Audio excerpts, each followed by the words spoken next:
CIA agents Blaustein and Madison were killed for getting too close to information Georgian President Kombayan Nikoletsy needed to protect. Grinko, a Russian mercenary, is closely tied to Nikolaz's secret. They have arranged to meet at the Ministry of Defense. Welcome back, winners! I'm going to save this checkpoint real quick because apparently I didn't do that last time. Echelon got a positive ID on your target from the Morgue security cameras. A guy named Vyacheslav Grinko. How do I find him? By his license plate. And if he's not with his car? Then his driver will be. Grab him and make him talk. Don't be afraid to use force. Who? Me? Grimm's daughter just pulled up the schematics on the Ministry. They've got a laser security grid online in the courtyard. So I stay out of the courtyard. Don't let them trigger any alarms at all. We still don't have any official approval from the Joint Chiefs for this operation. So one slip-up and it's mission over.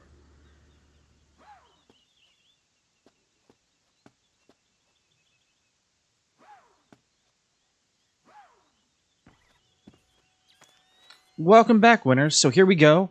We are back in Splintercell. I'm very excited because this is like a classic Splintercell mission now, where it's, hey, you can't be seen, these guys can't know that you're here, complete deniability, and don't trigger an alarm. Something that I drastically miss from the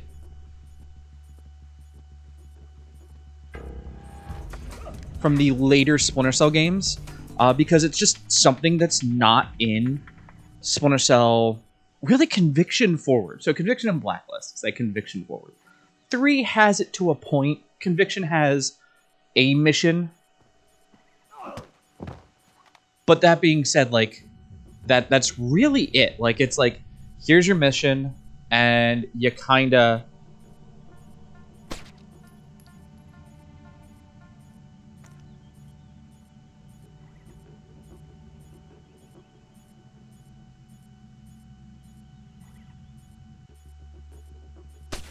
There we go.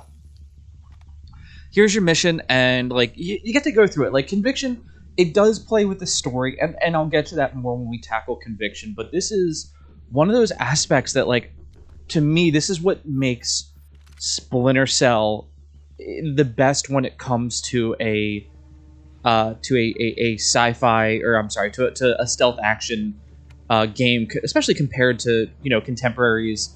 Like Metal Gear Solid, which is often what it gets put to. It's clunkier, I get it. However, that being said, I think the nature of the mission being like, hey, don't get seen.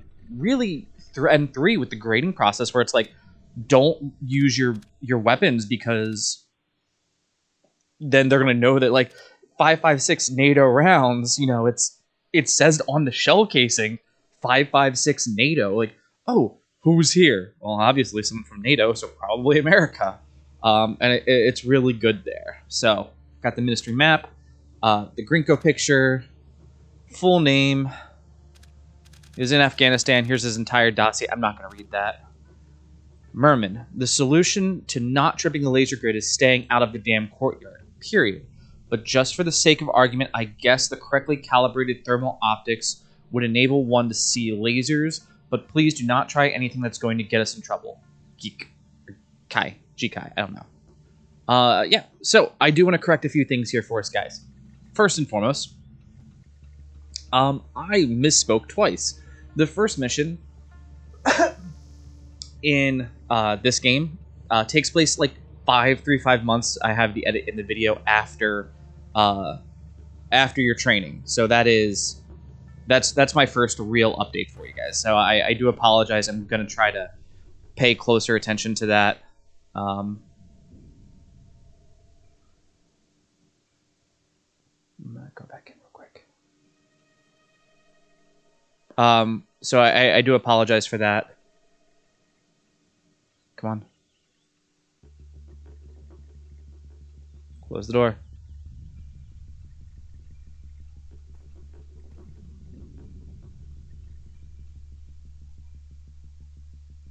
Okay. He doesn't come down this far. That's fine. So I do apologize for that one. Secondly, Sam Fisher did work for the CIA, and I do have stuff to expand on that. However, currently, Third Echelon is an NSA-based agency. I did keep saying CIA in the last playthrough because, well, that's just what I was thinking there. He was CIA. But yeah, so Sam Fisher is currently with the NSA, which is a different branch. And the reason that distinction is so important is because the NSA is allowed to operate in the United States as well as outside of the US. However, the CIA is not allowed to run operations within the continental United States. It's just something they are 100% like not allowed to do. I would like that door to close. Thank you. So it's a huge distinction because, as we'll see as the game progresses, the CIA or the Sam Fisher will operate both in and outside of the continental and post-continental United States. Like I said, these are just very, very important things to note, and it's not really that it portrays the story, but for accuracy's sake, I do want to make sure that I notate that to you guys, because I do want to try to do I want to do a definitive playthrough. This will be the Splinter Cell playthrough. Everyone knows Splinter Cell like I do. I'm not unique here. I just happen to really love this game and really love Splinter Cell as its own right. I have also, like I said, been going back and reading the books. The cool thing about the books is, like, it doesn't give you much of a time frame as to, like, when the books are happening versus, like, when the games are happening. So, for instance, this game is, like, 2004. This Sam Fisher is the first Splinter Cell operative that we get to meet. And that is...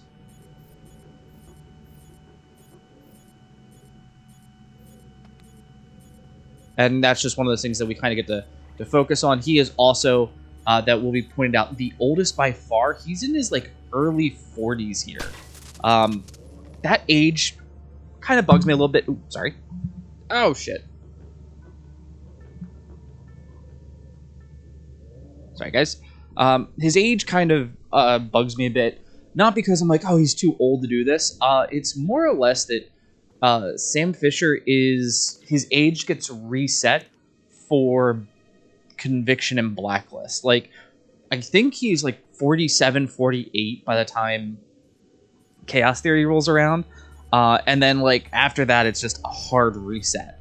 Because he's aging. That's just how it works. Now, in Chaos Theory, that would get me to lose points.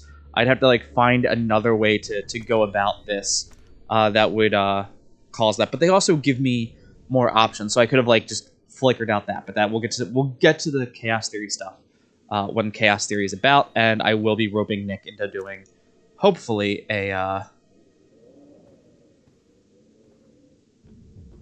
playthrough of the co-op mode, because I love the co-op mode in that game. So yeah, I have been reading, like I said, I've been reading the books, and so the first book, it goes into the past here for you, which we kind of alluded to in the training mission. So First Echelon was, and that's what we'll go through right now, is the different echelons. First Echelon was it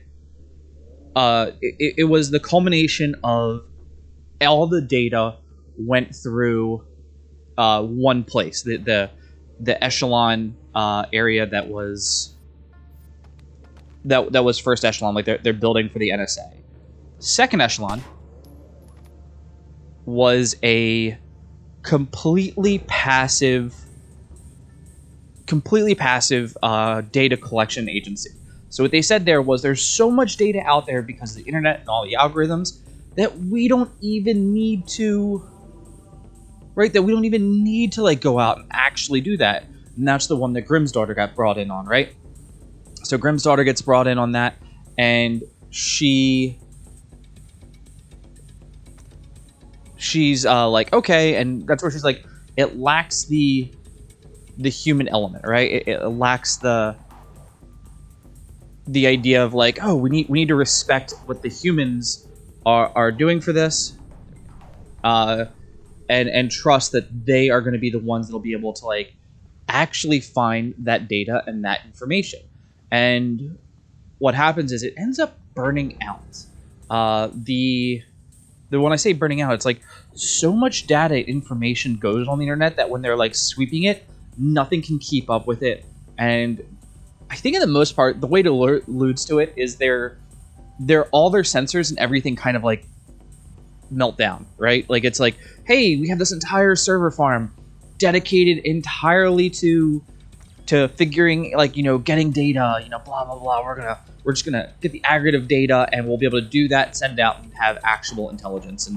But when there's so much data out there, like imagine if you were to comb Reddit for military intelligence. You could, like, this is not me saying like that's a bad idea, but what I will sit here and say is that there's a lot of info on Reddit. Like, what are you... When you try to collect that data, you're gonna end up with this massive, you know, amount of data that you're like, oh, I'm gonna collect this data, and there's so much of it on there. How do you know what's good, what's bad, and everything in between? But good news, that's where third echelon came in. So after that meltdown happened, they built the third echelon, which brings back the human element of it all, which is how we have Sam Fisher coming in, who is the oldest member of this, as well as the first active member of third echelon here, which brings in, yes, the data collection side. So like we're connected to the NSA, CIA, and we're using a lot of data and information. That being said, we are also respecting the idea of the human element here and allowing us to be a little bit more hands-on with our approach. What the hell? I'm going to ask you some questions. When I think you're lying, I'll do this. Who do you work for? Vyacheslav Grinko. Tell me about him. He used to be Spetsnaz. Now he's mercenary. He works for President Nicholas. Where do I find Rinko? He's meeting Mass in the elevator by the courtyard. Who's Mass? Philippe Mass, some computer guy. He has access to Nikolaz's office. What's this meeting about? I don't know. I swear, it's gotta be something bad if Nicholas is willing to see Grinko face to face. I need you to understand that we never talked. I understand. Good. Convince me we never talked. If anybody finds out, Grinko will murder me. And you're frightened of Grinko. God, yes! Please, don't hurt me. I'm just a driver. Please, don't hurt me. I'm just a driver. All right. I want to hear what Grinko and Mass talk about in that elevator. I'll need to deactivate the courtyard laser grid to get in position. Then do it. So one thing that I didn't touch on, I've touched on other LPs that we've done. This game has a very weird character animation here. So if you notice, Sam Fisher here just kind of bobs. And when we were in like that entire, you know, interaction where I'm interrogating him, we're kind of undulating in almost an uncomfortable way, going back and forth, pressing into each other. Like it's a little like I don't know what's going on. The reason for that is Ubisoft did not want to, or I'm sorry, Red Storm did not want the characters to just be stationary. The characters need to get stressed. They need to show that there was stuff going on, that like these guys are like, okay, things are happening and we need to simulate that this person is actually alive. Otherwise you have this like,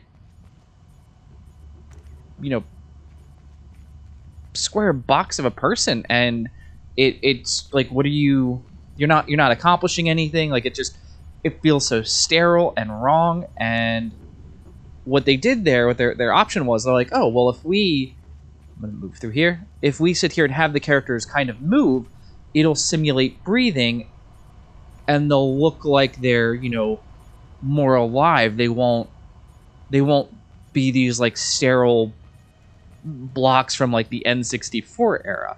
And so that's really what they go for when they when they decide that they're like, okay, we're gonna make them have this constant movement, is to simulate the characters being like living, breathing things. That's oh fuck.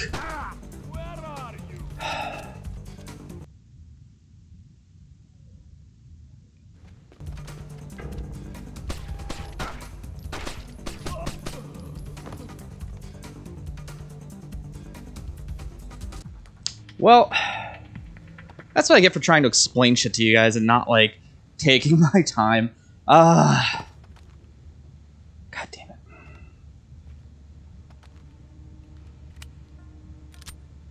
"28 shots. Okay, we're still okay.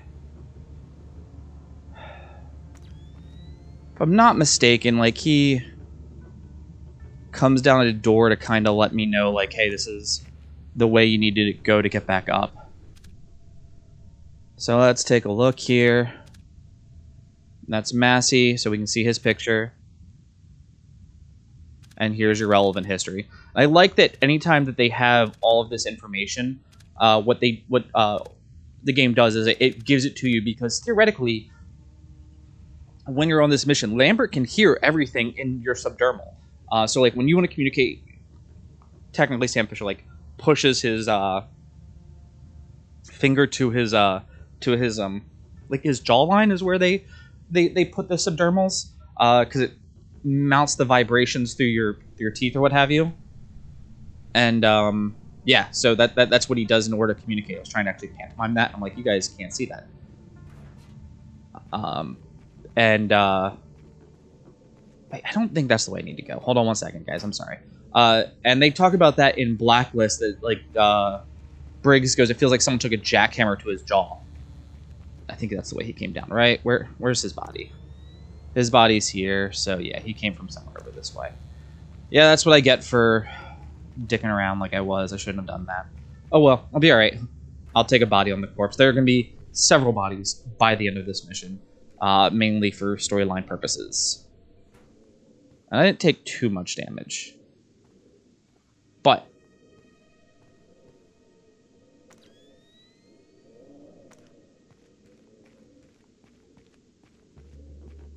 I'm going to go back upstairs.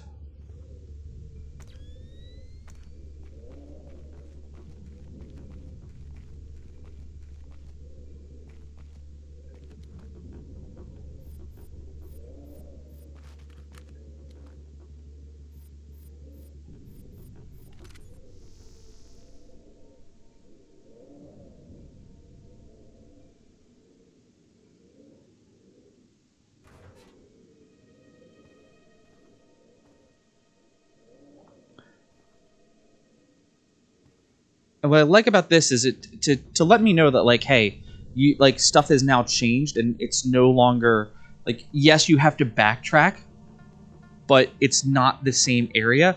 That one guard came downstairs to find me.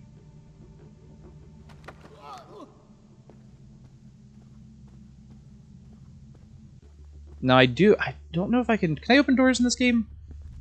I cannot. I cannot ask him to like open that door. So I do have to like interrogate him right here. Now this guy sadly is just a circumstance, because there wasn't a lot of other choices, but I do want to make sure that he's out of the way so I don't have to deal with that issue in the future. I also love the fact that I think that's an American aircraft carrier right there. Oh no, it's not. Oh yeah, no, that it's all right. The ship, so the mast is, or the pillar, everything, the control hub is always on the right. So I think that is an American one, which is kind of funny. I don't think that's a Georgian or Soviet aircraft carrier.